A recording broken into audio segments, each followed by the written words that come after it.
وَلَقَدْ يَسَّرْنَا الْقُرْآنَ لِلذِّكْرِ فَهَلْ مِن مُّدَّكِرٍ اعوذ باللہ من الشیطان الرجیم بسم اللہ الرحمن الرحیم حامیم تنزیل الکتاب من اللہ العزیز الحکیم 26ویں پارے کی ابتدا سورہ احقاف سے ہوتی ہے اور سورہ احقاف کی ابتدا حروف مقطعات سے ہوتی ہے حامیم. ان حروف کے معنی اللہ اور اس کے رسول کے علم میں ہے. یہ کتاب یعنی قرآن مجید علیم و حکیم کی جانب سے نازل کردہ ہے، یعنی علم والے اور حکمت والے کی جانب سے نازل کردہ کتاب ہے. فرمایا کہ زمین و آسمان ان کے درمیان جو کچھ ہے ان سب کو ہم نے حق پر پیدا فرمایا اور حق کے ساتھ پیدا فرمایا. رہے کافر جو اعراض کرتے ہیں تو اب ان سے پوچھئے کہ کیا ان کے معبودان باطل نے بھی کوئی ایسا کام کیا ہے؟ تو یقیناً ان کے پاس جواب نفی میں ہوگا. پھر یہ کہ ان کے رویے پر حیرت ہے کہ یہ کفار ایسے بتوں کو پکارتے ہیں جو ان کی پکار کا جواب نہ صرف یہ کہ نہیں دے سکتے بلکہ ان کی پکار سے غافل ہیں، اور یہ کافر اللہ کے دشمن ہیں. ان کا حشر جو ہے وہ بحیثیت دشمن کے کیا جائے گا، اور یہ جن کی عبادت کرتے ہیں اس عبادت کی وجہ سے یہ کافر ہیں. جب قرآن کی تلاوت ان کے سامنے کی جاتی ہے تو یہ کہتے ہیں کہ یہ تو کھلا جادو ہے. پھر یہ بھی کہتے ہیں کہ یہ کتاب اگر اللہ کی طرف سے ہوتی تو کیا بات تھی، یہ ایک ذاتی طور پر گھڑا ہوا کلام ہے، اسے اللہ کی طرف منسوب کر دیا گیا ہے. تو نبی کریم صلی اللہ تعالی وسلم سے یہ فرمایا گیا کہ آپ ان سے یہ فرما دیں کہ مجھے تو نہ صرف اس کی اجازت نہیں ہے بلکہ میں اس کا مالک نہیں ہوں کہ میں ایسا کوئی کام کروں، اور اللہ اس بات کو بہتر جانتا ہے، وہ بخشنے والا مہربان ہے. پھر اگلے رکوع میں فرمایا گیا کہ کافر جو ہیں وہ ایمان والوں سے کہتے ہیں کہ یہ تو پرانی باتیں ہیں. اور اس کے بعد پھر یعنی اہل جنت کی بات کی جاتی ہے، یعنی دو فریقوں میں لوگوں کو بانٹ دیا جاتا ہے، ایک اہل جنت کا گروہ اور ایک جہنمیوں کا گروہ. فرمایا کہ جو یہ کہتے ہیں کہ اللہ ان کا رب ہے،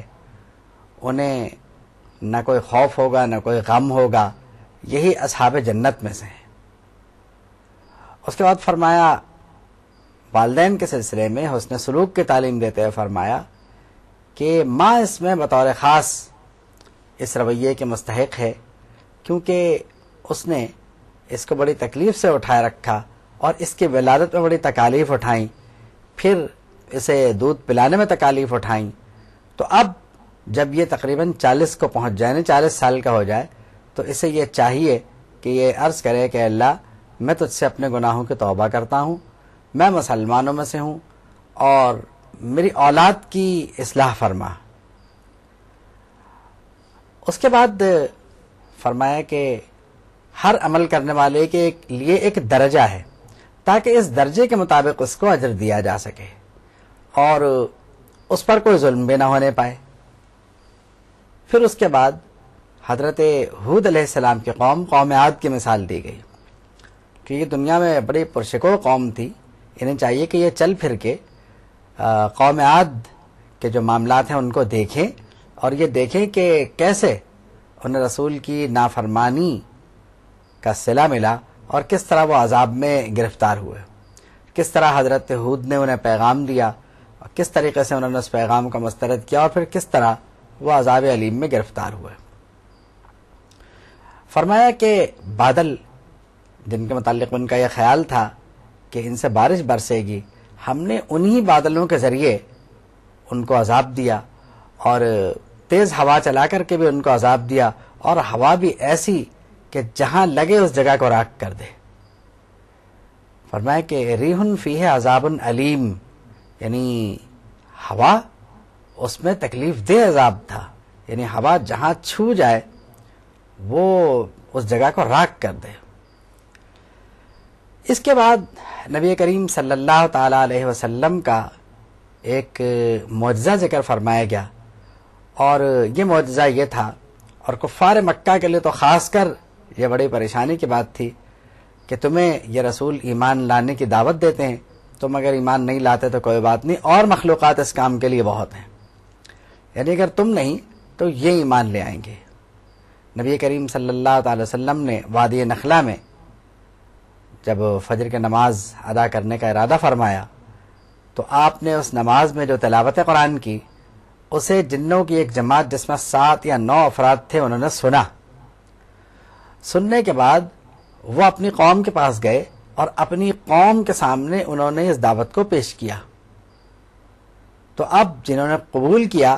وہ تو ایمان لے آئے، اور جنہوں نے قبول نہیں کیا وہ گمراہی میں رہ گئے۔ یعنی انسانوں کی طرح جنات بھی ایمان لاتے ہیں اور کافر ہوتے ہیں،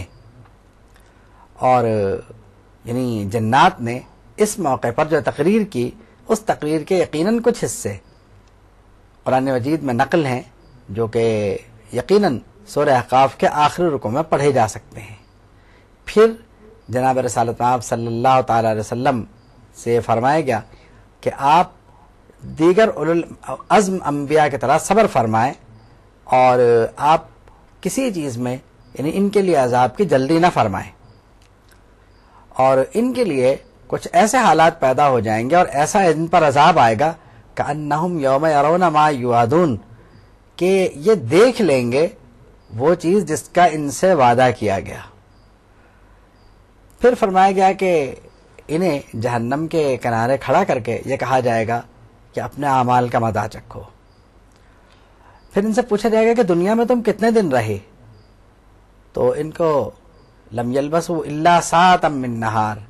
یعنی ان کو یہ باور کرایا جائے گا کہ یہ ایک پورا دن بھی تو نہیں رہے، دن کا کچھ حصہ رہے ہیں۔